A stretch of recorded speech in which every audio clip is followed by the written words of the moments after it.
Bismillahirrahmanirrahim. Assalamualaikum warahmatullahi wabarakatuh. Alhamdulillahi wa kafa, wassalatu wassalamu ala rasulihil mustafa wa ala alihi wa sahbihi wa man iktafa, amma ba'd.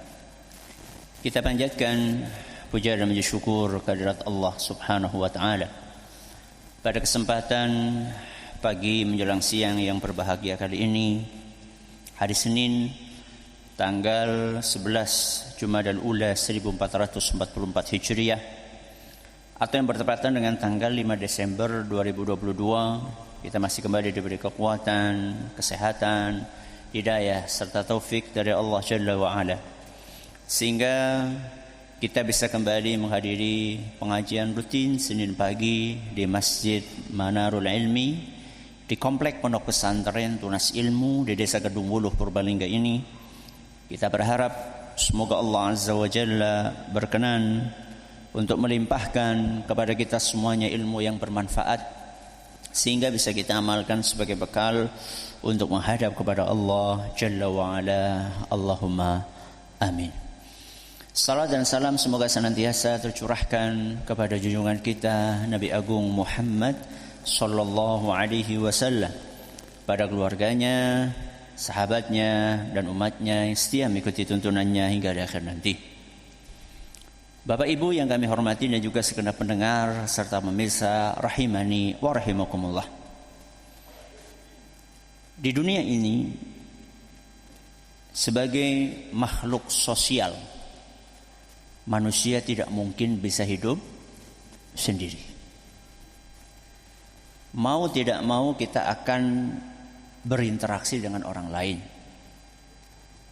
Mulai dari orang-orang terdekat kita, ayah dan ibu kita, suami atau istri kita, kakak atau adik kita, anak-anak kita, dan orang-orang yang masih kerabat dengan kita. Mulai dari orang yang terdekat atau orang yang bertetangga, atau orang yang merupakan rekan kerja kita di kantor,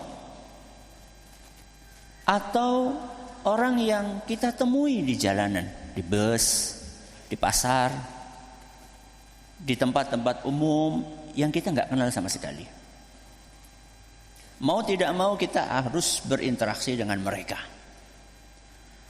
Dan Islam mengajarkan bahwa seorang manusia ketika dia berinteraksi dengan orang lain, maka ada aturan yang harus diperhatikan. Ada hak-hak mereka yang harus ditunaikan, dan ada kewajiban yang harus kita jalankan. Dan tentunya hak satu orang dengan orang yang lain berbeda-beda. Kewajiban kita kepada orang yang kita kenal dengan yang tidak kita kenal tentu tidak sama.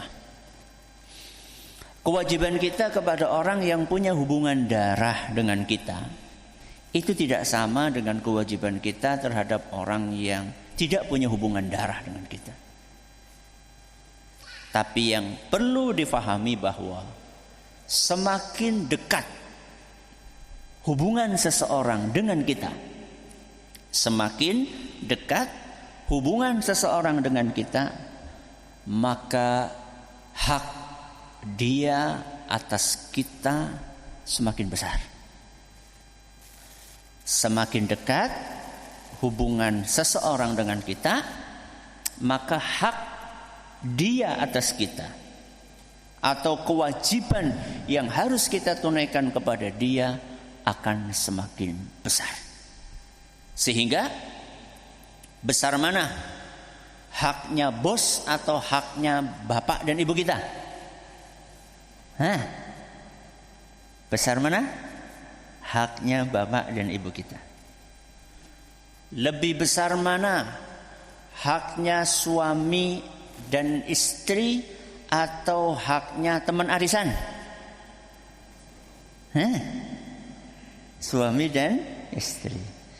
Besar mana Haknya anak atau haknya teman grup WA? Haknya anak. Lebih besar mana? Haknya adik dan kakak kita atau haknya teman dolanan darah? Hah? Apa teman mancing?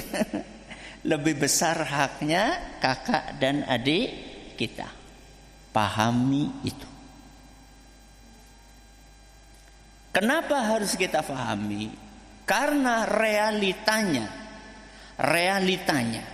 kenyataannya, justru malah tidak sedikit orang-orang terdekat tadi yang malah sering mengalami perilaku tidak terpuji dari kita.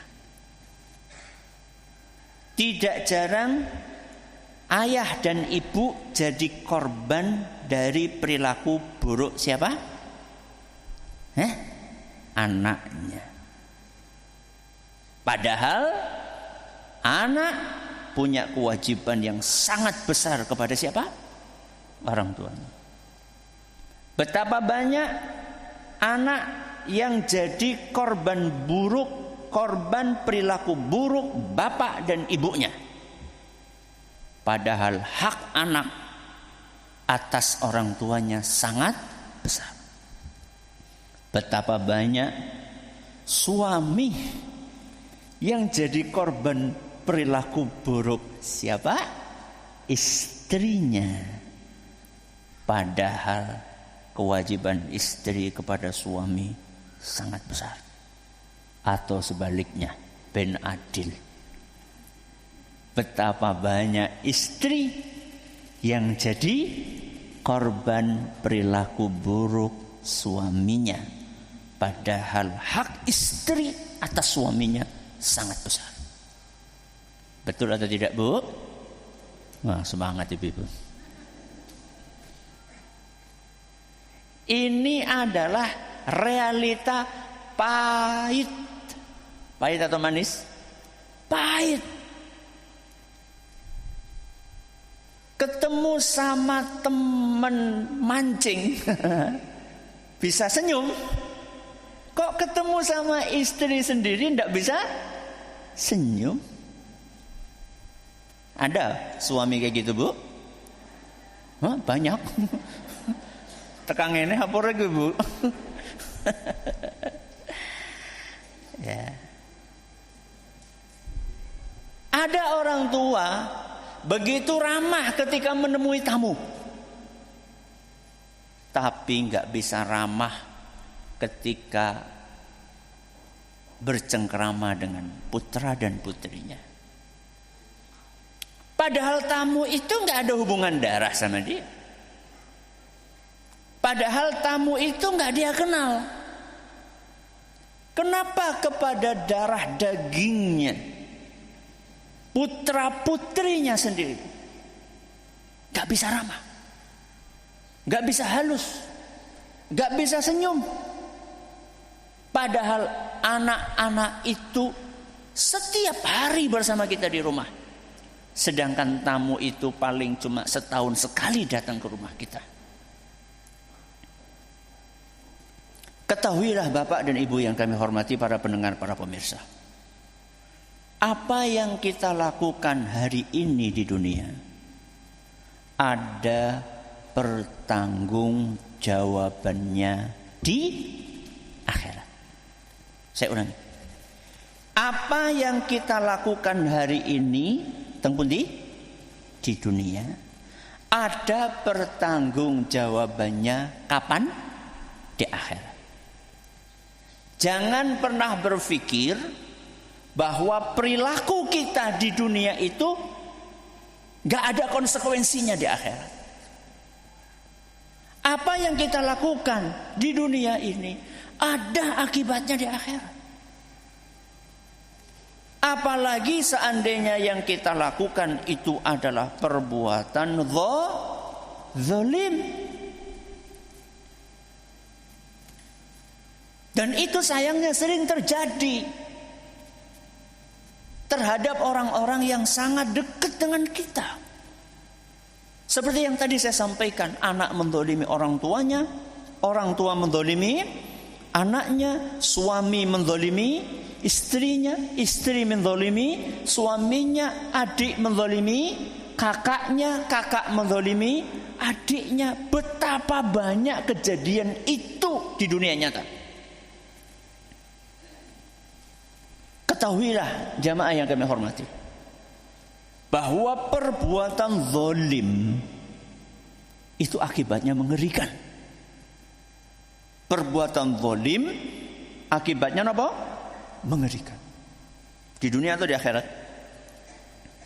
Di dunia atau di akhirat? Di dunia dan di akhirat. Mari kita dengarkan apa yang dituturkan oleh ibunda kita Ummul Mukminin Aisyah radhiyallahu anha.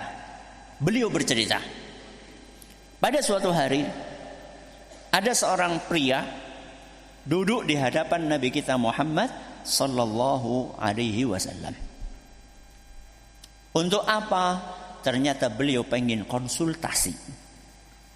Pria ini menemui Nabi SAW karena pengen apa, Bu? Konsultasi. Konsultasi tentang apa? Tentang budak-budak yang dimilikinya. Jadi pria ini di rumah punya apa, Bu? Budak-budak. Dan budaknya itu enggak satu dua. Budaknya banyak. Tapi kata pria itu, sayangnya budak-budak saya ini selalu bikin masalah. Bikin apa, Bu? Masalah.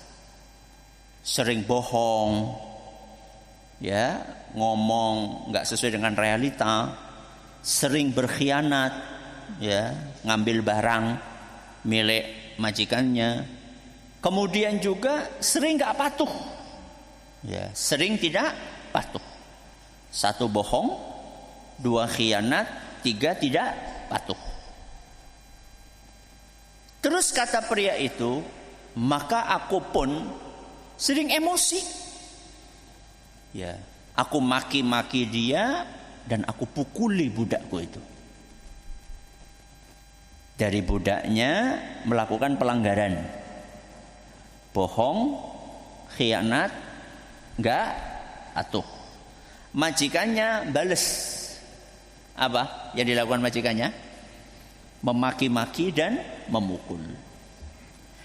Lama kelamaan karena itu sering terjadi, maka pria ini pun lantas bertanya-tanya. Bertanya-tanya tentang hal yang selama ini dia lakukan terhadap budak-budaknya. Pertanyaan itu dilontarkan kepada Nabi SAW. Wahai Rasul, cerita tentang perilaku budaknya dan apa yang dia lakukan kepada budaknya. Wahai Rasul, kira-kira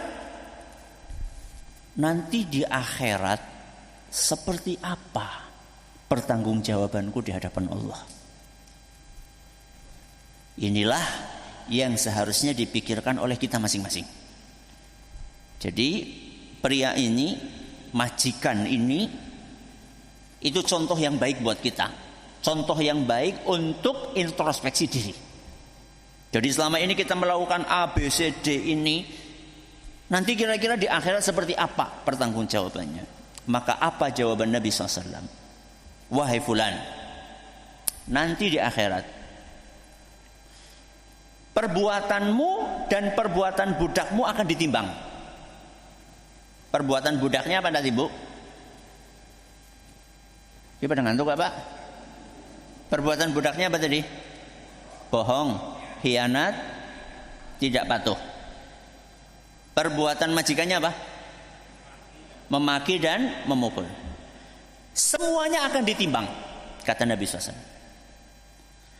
Perbuatan-perbuatan buruk budakmu akan ditimbang. Hukuman yang kamu timpakan juga akan ditimbang. Lalu dilihat, ada 3 kemungkinan. Ada 3 kemungkinan. Kemungkinan yang pertama, hukumanmu sepadan. Hukumanmu sepadan. Sepadan dengan apa? dengan kesalahan budakmu. Ditimbang sepadan. Kalau sepadan, kata Nabi SAW, enggak masalah. Enggak masalah. Kamu enggak dapat dosa, juga enggak dapat pahala. Impas. 50. Atau kemungkinan yang kedua. Kata Nabi SAW, hukumanmu lebih ringan. Dari apanya? Dari kesalahan budakmu. Hukumanmu lebih ringan dari kesalahan budakmu. Budakmu kesalahannya berat, hukumanmu lebih ringan dari beratnya kesalahan budakmu. Ini kemungkinan yang kedua. Kalau seperti itu nanti, maka kamu berpotensi untuk dapat pahala. Masya Allah. Dapat apa? Pahala. Jadi kekurangan hukumannya itu, ya kan lebih ringan ya, nggak sepadan ya, lebih ringan. Harusnya tambahin lagi. Tapi yang ini nih, kelebihan ini, keringanan ini akan diwujudkan insya Allah dalam bentuk apa? Pahala. Penak nama betul? Penak nama betul? Ya penak oleh tambahan pahala, masa orang enak? Ya. Yang ketiga, ini yang paling mengerikan. Apa yang ketiga? Hukuman yang kamu berikan lebih berat daripada kesalahan yang dilakukan oleh budakmu. Kesalahannya ringan, hukumannya berat. Contoh padane, mecahakan gelas. Mecahakan apa, Bu? Gelas. Regane pira? Bu, gelas regane pira? Biasanya gratis, Ustaz. Bonus apa? Bonus kecap. Nek orang bonus kopi, apa bonus teh? Dapat gelasnya gratis. Dipecahin sama siapa? Sama pembantu. Dipotong gaji.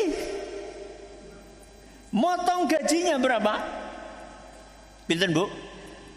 Orang dia pembantu ya pada karanyong.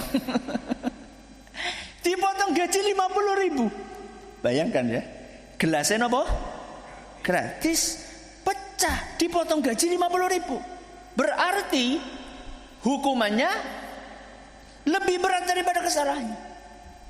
Ini cuma ilustrasi aja ya. Ini cuma ilustrasi saja. Bukan kok di zaman itu budak-budak mecahin gelas hadiah kopi. Cuma ilustrasi aja. Maka kata Nabi SAW,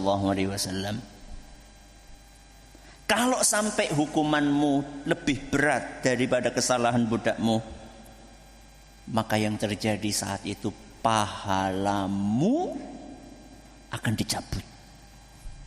Kenapa? Pahalamu akan dicabut. Buat siapa? Buat budak-budak yang kamu zolimi di dunia. Begitu mendengar apa yang disampaikan oleh Nabi SAW tadi, maka si majikan ini nangis, gero-gero. Bukan hanya nangis, nangis dengan suara yang keras. Karena apa? Karena memikirkan, wah, berarti nanti pahalaku habis dong. Karena bisa jadi yang aku zolimi ini bukan 1-2. Budakku kan banyak. Kadang-kadang aku emosi, gak bisa ngukur hukuman yang aku berikan kepada budakku. Akhirnya melebihi kadar kesalahan budakku. Dan nanti di hari kiamat akan ditebus dengan dicabutnya pahala yang capek-capek saya kumpulkan ketika di dunia. Pahala sholat, pahala apa malih? Puasa, pahala zakat, pahala, banyak pahala yang susah payah aku kumpulkan, diambili, dicabuti, kemudian dibagikan kepada budak-budak yang pernah kuzalimi. Nangis. Maka Nabi SAW pun bersabda, sini, kata Nabi SAW, apa kamu gak pernah dengar firman Allah Azza wa Jalla? Apa kamu gak pernah baca ayat Al-Quran yang bunyinya wa nadha'ul mawazinal qista liyaumil qiyamah. Pada hari kiamat nanti kami akan menimbang perbuatan kalian dengan adil. Kami niku sinten? Bu, kami niku sinten? Allah. Pada hari kiamat nanti Allah akan menimbang perbuatan kalian seadil-adilnya. Fala tuzlamu nafsun syai'a. Tidak akan ada orang yang dizolimi sedikit pun. Wa in kana mithqala habbatin min khardalin ataina biha. Perbuatan baik atau perbuatan buruk walaupun hanya sebesar biji sawi, saking napa ne? Saking kecilnya, itu akan didatangkan oleh Allah Subhanahu wa taala dan diberi balasannya. Perbuatan baik sekecil apapun akan dibalas. Perbuatan buruk sekecil apapun akan dibalas. Lalu Allah tutup firman-Nya, wa kafa bina hasibin. Cukup kami yang akan menghitung perbuatan kalian. Kami niku sinten Bu? Wau? Allah Subhanahu wa taala. Al-Qur'an surat Al-Anbiya ayat 47. Begitu mendengar ayat tadi, maka si majikan tersebut berkata, wahai Rasul, kalau memang seperti itu yang akan ku alami nanti di akhirat, menurut aku solusi terbaiknya adalah kami harus pisah. Kami itu sinten berarti? Majikan dengan siapa? Budak-budak. Maka wahai Rasul, engkau menjadi saksi. Saksikan wahai Rasul, mulai detik ini seluruh budakku ini aku merdekakan semuanya. Aku bebaskan semuanya. Aku gak pengen dapat beban yang berat nanti di hari kiamat. Hadis riwayat Tirmidzi dan sanadnya dinyatakan sahih oleh Al-Albani. Bapak Ibu yang kami hormati, apa yang tadi kita dengar memberikan gambaran bahwa perbuatan zalim itu dampaknya mengerikan. Dampaknya mengerikan. Padahal hadis yang kita dengar tadi, perbuatan zalim siapa kepada siapa? Majikan kepada siapa? Budak. Perbuatan zalim majikan kepada budak. Saya tanya sama jenengan, seterata siapa? Bu, seterata siapa Bu? Seterata kasta. Ya, kasta siapa maning gitu. Kastane budak kali kastane bojo. Itu lebih tinggi mana? Ya bojo. Itu belahan jiwa kita. Garwo, napa Bu garwo? Si garing nyawa. Budak itu bisa diperjual belikan. Budak itu seperti barang. Suami, istri, anak, bapak, ibu, kakak, adik, itu bukan barang. Mereka itu manusia merdeka. Kalau perilaku kita kepada budak yang boleh diperjualbelikan saja, pertanggungjawabannya sedemikian detil seperti yang tadi kita dengarkan, apalagi perilaku kita kepada orang-orang terdekat kita. Jangan pernah berpikir bahwa perilaku kita kepada orang tua kita nggak akan kita pertanggungjawabkan nanti di akhir. Jangan berpikir bahwa perilaku kita kepada putra dan putri kita tidak akan kita pertanggungjawabkan di akhirat. Jangan pernah berpikir perilaku kita kepada suami atau kepada istri kita tidak akan kita pertanggungjawabkan nanti di akhirat.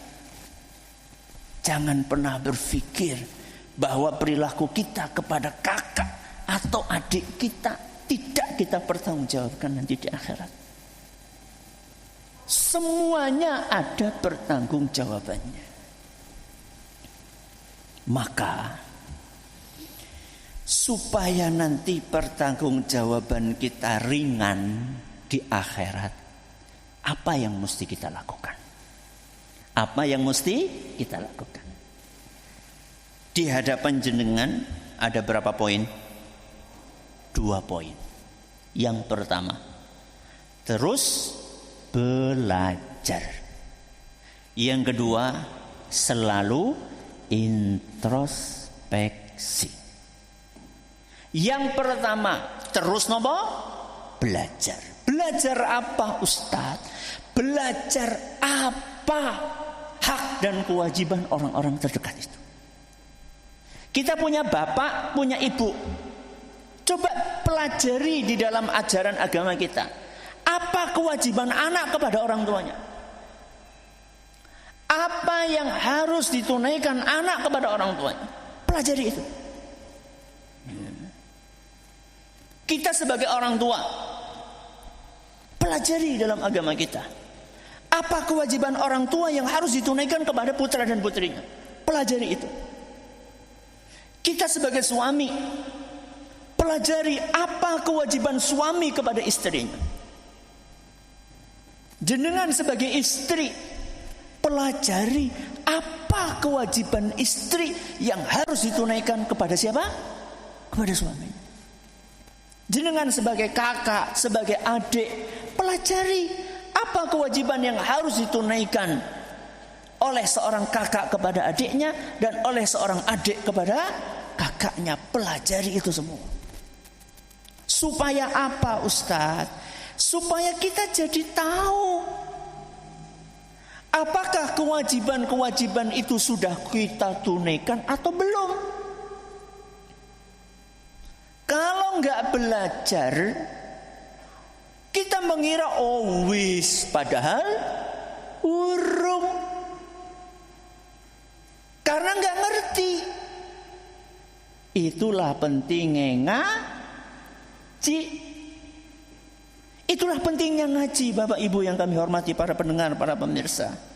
Pentingnya kita hadir pengajian itu untuk mendengarkan apa yang disampaikan oleh guru kita, oleh ustadz kita. Begini loh, ibu-ibu, panjenengan itu punya kewajiban A, B, C, D yang harus jenengan tunaikan. Bapak-bapak, jenengan itu punya kewajiban A, B, C, D yang jenengan harus tunaikan. Anak juga demikian. Ya, orang tua juga demikian. Masing-masing dari kita akan mempertanggungjawabkan apakah kewajiban-kewajiban itu sudah kita tunaikan atau belum. Jangan dipikir suami yang menelantarkan istrinya itu gak akan dituntut di akhirat. Ustaz, masa bojoku orang menuntut aku, Ustaz? Gak mungkin, Ustaz. Bojoku wedi kok. Istri saya itu, Ustaz, takut banget sama saya, Ustaz. Gak berani ngomong apa-apa sama saya. Itu di mana? Di mana, Bu? Dunia. Di akhirat. Di akhirat gak ada. Semuanya berhak untuk menuntut. Istri boleh menuntut suaminya, suami boleh menuntut istrinya, anak boleh menuntut bapak dan ibunya, bapak dan ibu boleh menuntut anaknya. Semuanya sama di hadapan Allah Subhanahu wa taala. Dan di akhirat, penebusannya, cara menebusnya cuma satu. Napa? Barter dosa atau pahala. Itu saja. Di akhirat tebusan.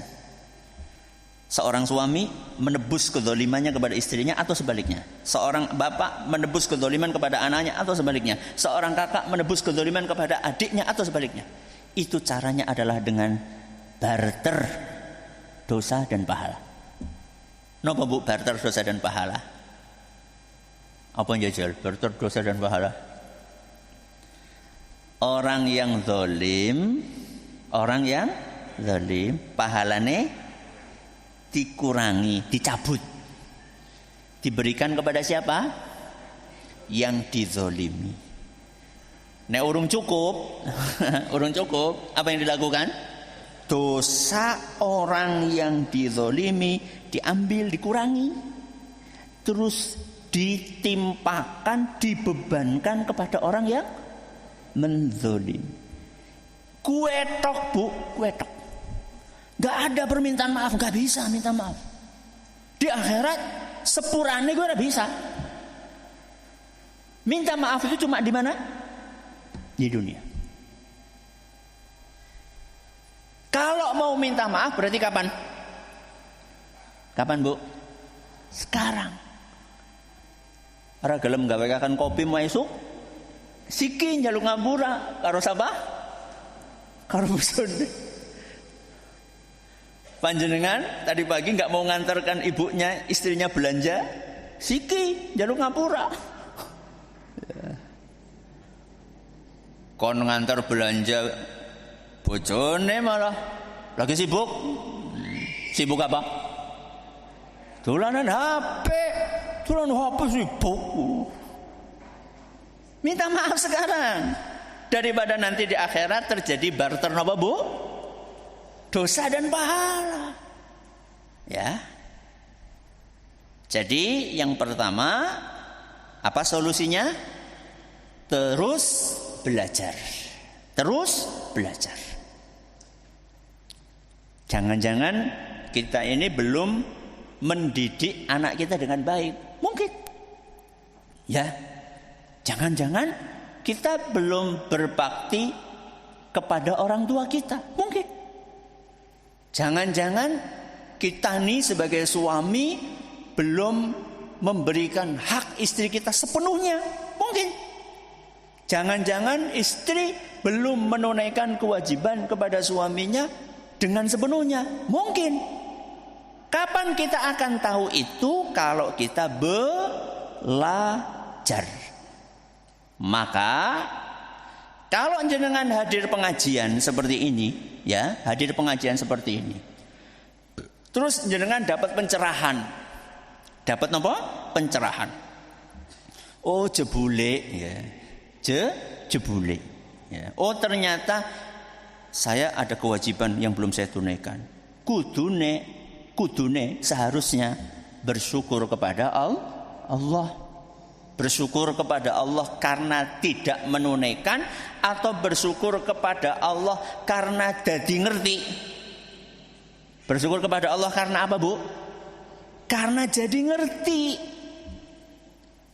Bukan bersyukur kepada Allah karena tidak menunaikan kewajiban itu. Bersyukur kepada Allah karena kita dikasih kesempatan sama Allah. Tahu, oh ternyata saya punya kekurangan A, B, C, D. Itu yang mesti kita lakukan.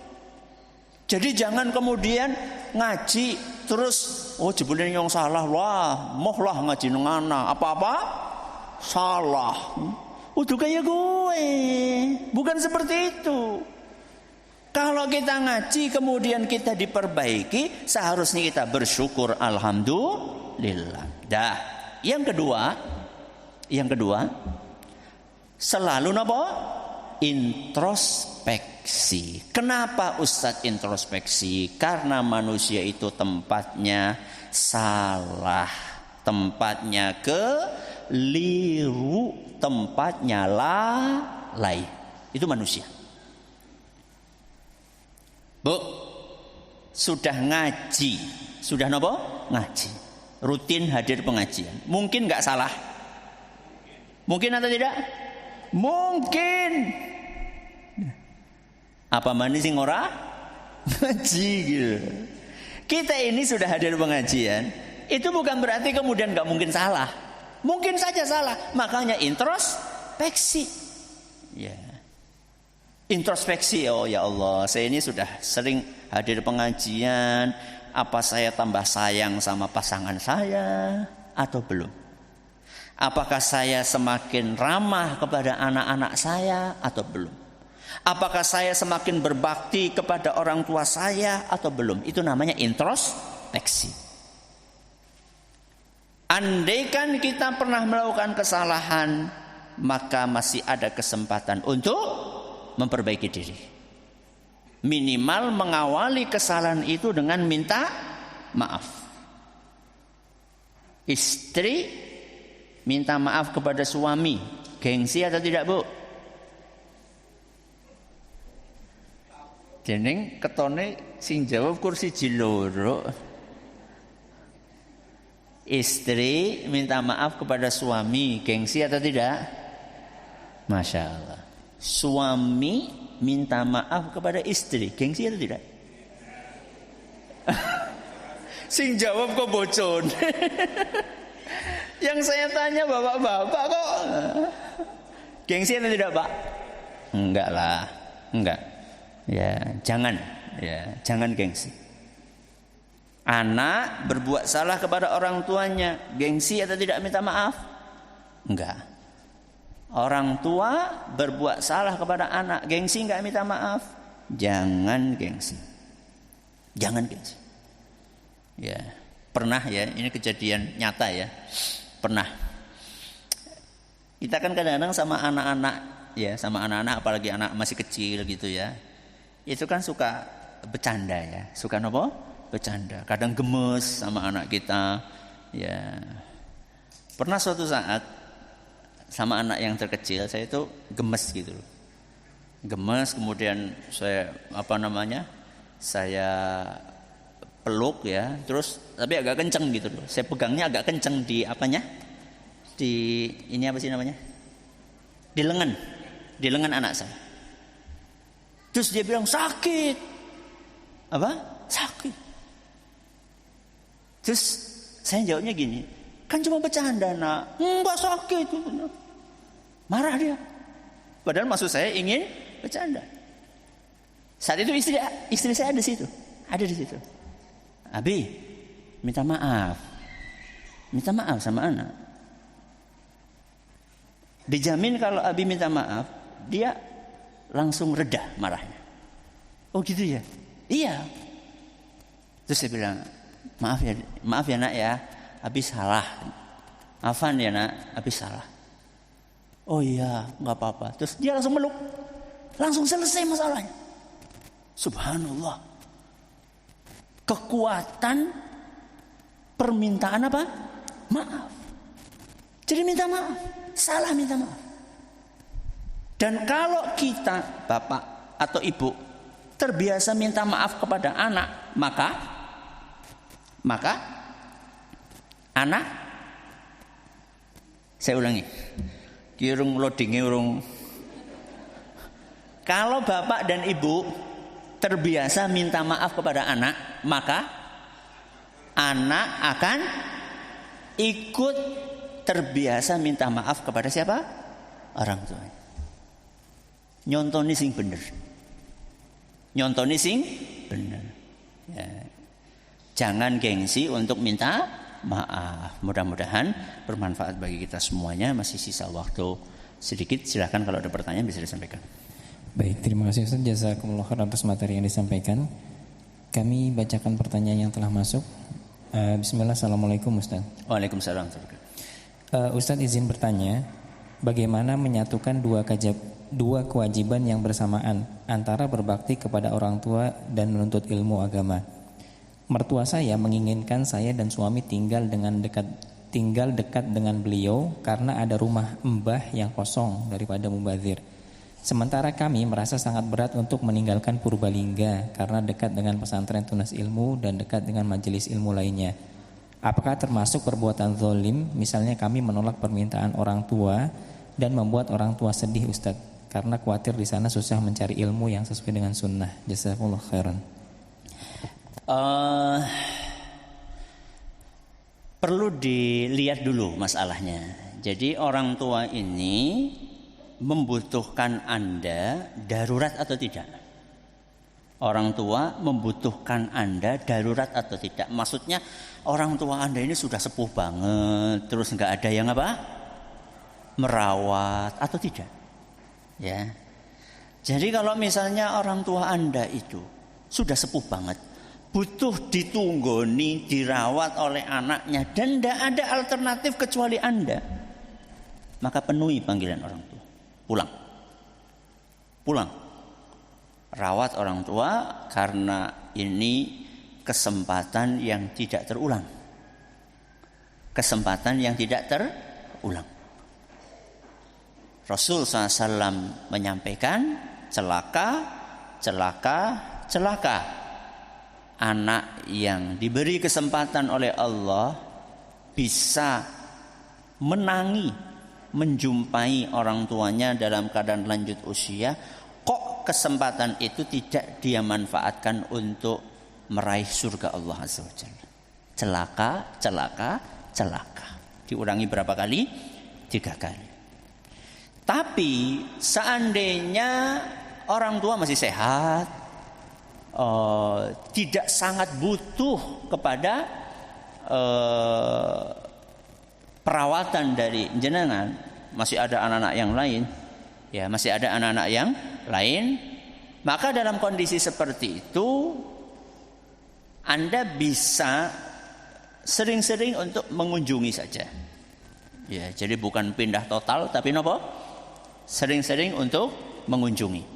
Ya, sering-sering untuk mengunjungi. Kalau dulu misalnya setahun sekali, ya sekarang ditingkatkan, ya sesuai dengan kemampuan tentunya. Kalau bisa setahun 2 kali, setahun 3 kali, setahun 4 kali, sehingga orang tua ini terhibur dengan kedatangan anaknya dan cucu-cucunya. Ya. Ustaz, tapi kan kalau saya pindah ke sana, Ustaz, saya itu susah nyari pengajian. Alhamdulillah. Hari ini itu namanya pengajian seperti ini, ya, itu sudah tersebar kemana-mana. Asal jenengan itu pintar untuk mencari informasi. Ya, pengajian seperti ini nih, itu banyak di mana-mana sekarang. Hampir di setiap kota ada pengajian yang seperti ini. Tapi Ustadz, di kampung saya tidak ada. Ya, beda kampung ada, mungkin beda kecamatan mungkin ada. Atau kalau misalnya memang tidak ada, kan sekarang kita diberi kemudahan oleh Allah. Apa itu? Sarana teknologi. Apa itu? Televisi, terus radio, terus HP, internet, ya. Banyak, MP3, sarananya banyak, ya. Maka bisalah insya Allah menggabungkan antara 2 kewajiban ini, yaitu kewajiban berbakti kepada orang tua dan kewajiban untuk belajar ilmu agama. Ya, silakan. Terima kasih, jazakumullah khairan. Pertanyaan berikutnya, Assalamualaikum Ustaz. Waalaikumsalam warahmatullahi wabarakatuh. Ustaz izin bertanya, apakah berdosa jika istri jarang menemani suami setelah dia pulang kerja? Karena istri khawatir berdosa kepada Allah. Karena aktivitas suami setelah pulang kerja nonton TV yang acaranya banyak kemaksiatan seperti acara musik, gibah artis dan sinetron. Istri sering masuk kamar dengar kajian sunnah dari HP atau membaca buku di kamar. Jazakallahu khairan Ustaz. Nemani suami untuk hal-hal yang baik. Ya, nemani suami untuk hal-hal yang baik. Ya. Nemani makan misalnya, ya. Nemani ngobrol, nemani apalagi Bu biasanya Bu? Sini meneng bae. Nemani tidur. Ya. Hal-hal yang positif jenengan temani. Ya, jenengan temani. Karena biasanya suami itu, ya bukan cuma suami, suami atau istri pun juga membutuhkan refreshing. Membutuhkan apa? Refreshing.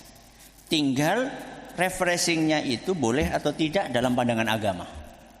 Ya, maka dari itulah suami ataupun istri berusaha untuk menjadi alternatif refreshing yang halal buat pasangannya. Buat siapa? Pasangannya. Ya masing-masing berusaha kreatif. Ya, masing-masing berusaha kreatif. Jadi istri menemani suami dalam hal-hal yang positif. Kalau yang tadi berarti nggak positif dong.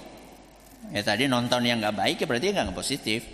Maka apa yang mesti dilakukan? Nasihat. Yang mesti dilakukan adalah apa bu? Nasihat. Nah, kalau mau kasih nasihat, lihat waktu. Lihat apa? Waktu. Suami baru pulang kerja, capek, dinasehati, pripun? Marah. Ya, karena dia lagi suntuk, ya, lagi jenuh, lagi penat. Cari waktu yang kira-kira suami lagi nyaman suasana hatinya. Milih waktu, milih kata, ucapan, cara ngomongnya, ya. Dicari selembut mungkin, sehalus mungkin yang kira-kira tidak nyinggung perasaan. Ya, bisa aja jenengan nggak ngomong langsung, bisa lewat pengajian atau ngirimin video tentang nasihat. Kan banyak sekarang cuplikan-cuplikan video ustadz-ustadz, ya itu kan banyak dikirim 2 menit, 3 menit, 7 menit yang kira-kira suami bisa mendengarkan secara ringkas, kemudian bisa terbuka hatinya. Dan yang lebih penting dari itulah doakan suami supaya mendapatkan hidayah dari Allah Azza wa Jalla. Mudah-mudahan apa yang kita pelajari bermanfaat bagi kita semuanya. Terima kasih atas perhatiannya menuntas segala kurangnya. Kita akhir dengan doa kafaratul majlis. Subhanakallahumma bihamdika asyhadu an la ilaha illa anta astaghfiruka wa atubu ilaik. Assalamualaikum warahmatullahi wabarakatuh.